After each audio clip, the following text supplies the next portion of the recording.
glittering eyes are fixed on me, and I see nothing but rage. Whatever this thing is, it's trying to kill me.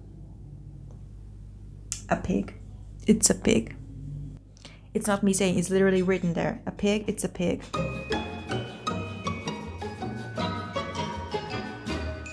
Hello, the name is Madu and it means honey. Unironically, it does mean honey. If you check it, you can Google it right now. In Indonesian, it means honey. Not that I'm named that because of the meaning. I'm named that and then I found out it means stuff. So fun fact, words mean stuff in other languages, even though it means nothing on my language. Enough with that.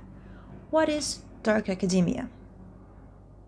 No, really, what is dark academia? I am only familiar with academia, as you can see on my wall. I am familiar with academia and some nerdy stuff. I don't know if you would consider, Earthsea, that is a map of Earthsea, you would consider nerdy stuff. I consider it nerdy. That is a fan art. That's just there. It's decor. It's home. You wouldn't understand it if I explained it to you extensively. Well, anyways, dark academia. Dark academia is a aesthetic. Like, it's not a genre, right? It's an aesthetic, all right? And I am recently very drawn to it because I am an academic. So I thought it was very natural that there was an aesthetic that reunited the academic feeling with the deep and rooted sense of just desperation that academics have. It's not easy. It's not very good to be in academia, really.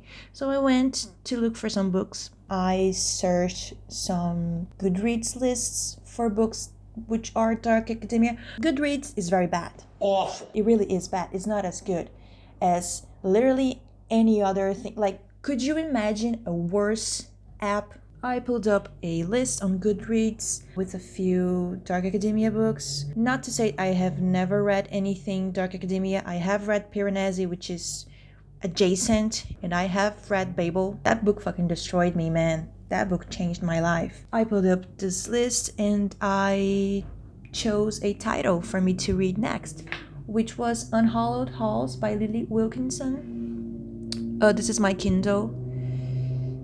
This book is basically this girl, she's American, she gets like a scholarship to a very fancy school in England, I guess. And the first scene is her talking to some like stereotypical English girls that you used to see on TikToks a few years ago where people would do the makeup challenge. Yeah, she's talking to these girls. And then she's like super like into going to this school, and she's like, this knowledge I need to, she's a nerd, right? And she's really into being more of a nerd. And then she ends up leaving all of her stuff. And was it a bus or was it a train? I think it was a train. I don't remember. I read like 5% of it like a long time ago. I couldn't read more because I didn't care for it. Well, she is welcomed into this school with a very fancy name that I can't remember by a very old lady that's kind of like responsible for her, and she is the lady picks her up in a buggy, like Bridgerton style. I don't know why, it's just there. She goes to the school, she meets a cute boy, which I think it's the love interest, but he has no personality. Not that she has any personality. Oh, her first like second on the school grounds, she's almost attacked by a pig. That was like one of the things that almost entertained me. I almost had fun. She started describing this very like beast monster, and then it's a pig. I was like, I actually chuckled. I was like, that's actually funny. But then she starts talking to this guy and I just got bored.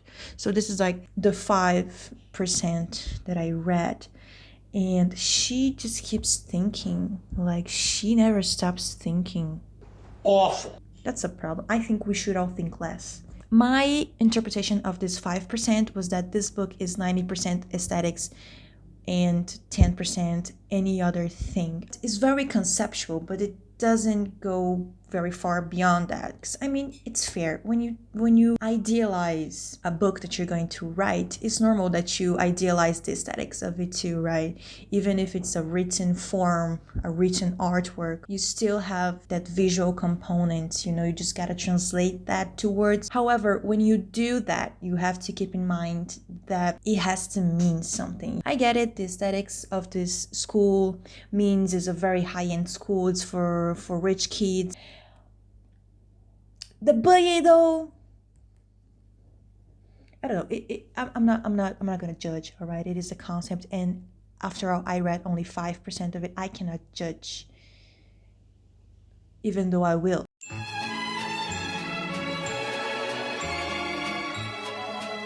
In the synopsis, it's supposed to have like a big secret. This school is supposed to be like very dark and mysterious and have a really big secret.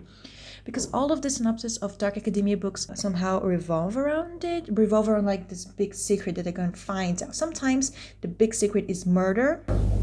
I haven't read many dark academia books, but I have watched a couple videos on it. And you know what? It makes sense that it would have murder in dark academia novels and books, because academia makes you consider murder a lot. Most of the times it's your own murder. It's like suicide. Can I say that? Being in academia is really, indeed, dark.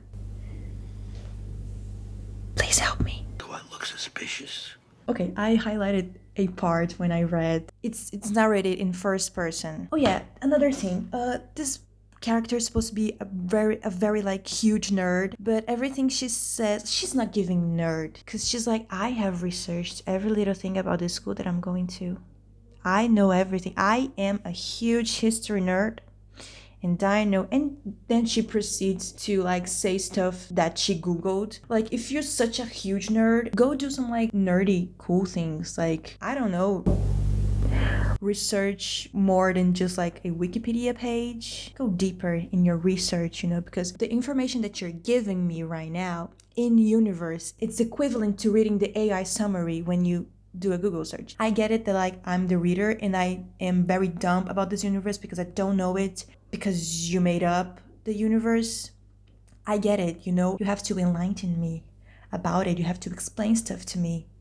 But still, one of the good things about academia is that feeling of curiosity you get when you read an article that you have no idea what it means. It's great to just have an article in front of you that sounds like gibberish, because none of these words are in the Bible. Beautiful feeling. I love it. I've never had crack. Dude, you are going to love it. Let's see stuff that I highlighted. This is a quote from the character talking about her extensive research. My extensive research means I already know that Agathian, I think that's how you pronounce, this is not my first language, has been a school since the mid-1700s. So your extensive research, and you couldn't even get the exact year in which this thing was founded? She did extensive research, you guys. But listen, she continues.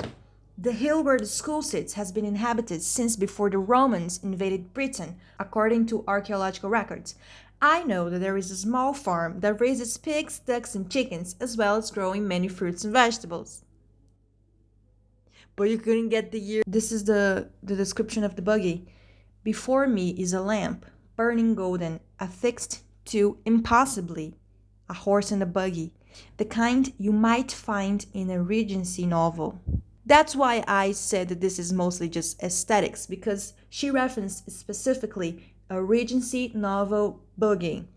So you imagine the stereotypical Regency novel buggy, because she has this vision. She has a Pinterest thing with a bunch of like aesthetic inspirations, and she's writing based on that. I say this because I've done this. I write stuff as well, surprisingly. It's not very good, you guys, but it makes me survive the academic darkness that I go through every day.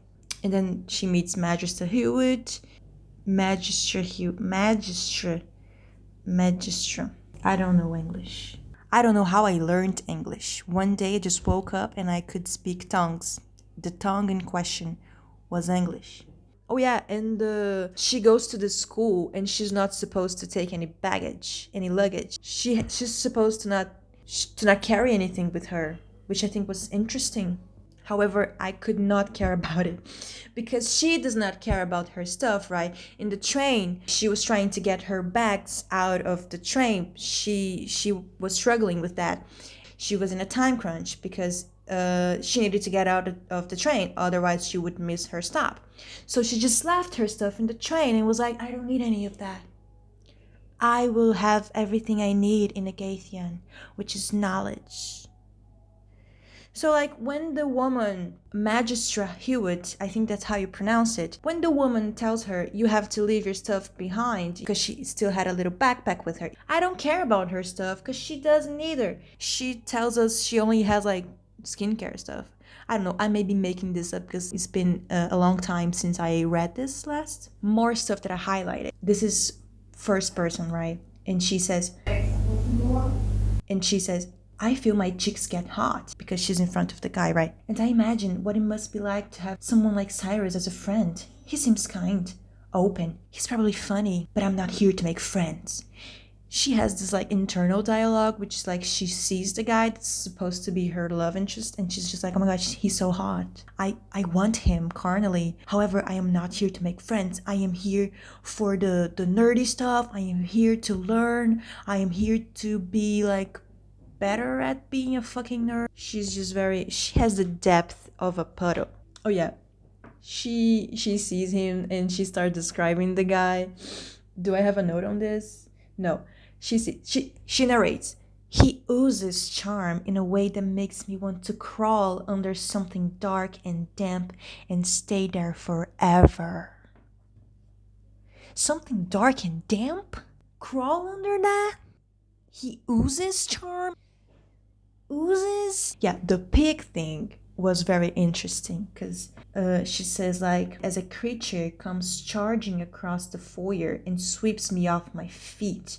It seems huge and monstrous, all lump and gray flesh and bristles and yellowing, cracked teeth in a wet mouth that is wide and screaming, screaming, screaming. Black, glittering eyes are fixed on me and I see nothing but rage. Whatever this thing is, it's trying to kill me.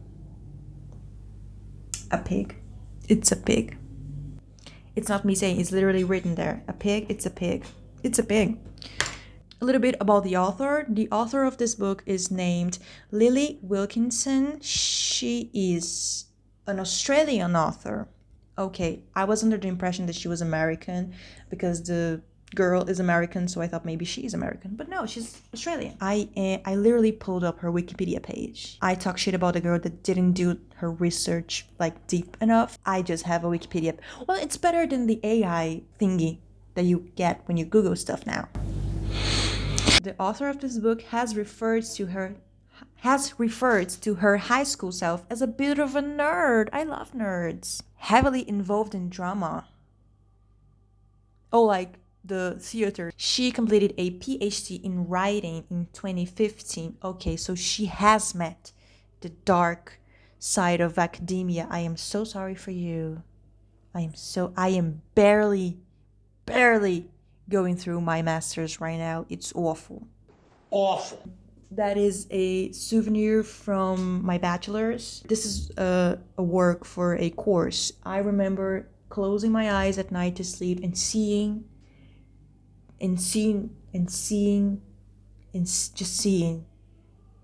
the stuff that I was studying. It was awful. Awful. We did get a good grade for that though, so I just put it on my wall now. And it's huge, so it makes my little fan arts in maps from fancy words look very tiny. Anyway, she has a bunch of novels, this author. That is a banger. Well, I aspire to read more than 5% of this book to like have clear picture of this because I didn't even get to the plot. I didn't even finish the first chapter. I was so entranced by the boogie though. That's about it. My very messy thoughts on the first half of the first chapter of this book. Awful. more updates later if I ever finish the first chapter.